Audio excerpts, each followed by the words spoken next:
À l'entrée de Porto Novo, juste après le pont, d'étranges bâtiments en forme d'alvéole se dressent au milieu des grues. Petit à petit, les contours du Musée international du Vaudoun se dessinent.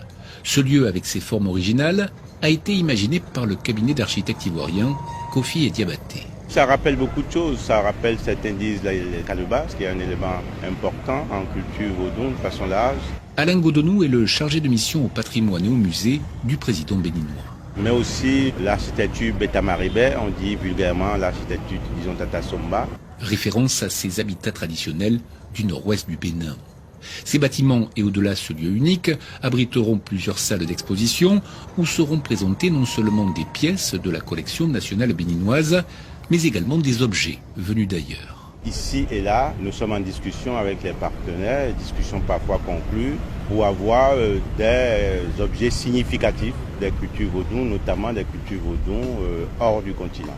Des pièces venant notamment du Brésil, de Cuba, des États-Unis seront ainsi exposées ici, avec pour objectif de montrer le vaudou dans toutes ses composantes. Et d'arriver à dépouiller le vaudon des idées négatives qui lui sont prêtées. Le public découvrira que le vaudon est tout à fait respectable.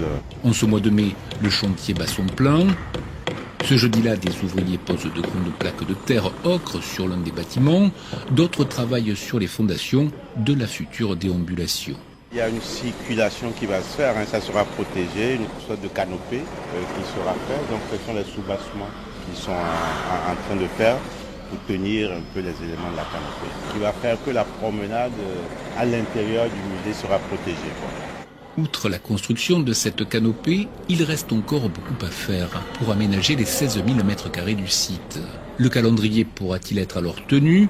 Alain Godonou se veut confiant. Les gros travaux sont finis, les travaux de finition ont commencé, la muséologie, la muséographie avancent très bien. On n'est jamais à l'abri des surprises, mais je crois fermement que d'ici la fin de l'année 2025, il pourra ouvrir. Le musée doit être inauguré en même temps que la statue du roi Tofa Ier qui trône sur la place située devant l'entrée du musée, une statue qui, elle, est déjà terminée. Pierre Chirchon de retour de Porto Novo, RFI.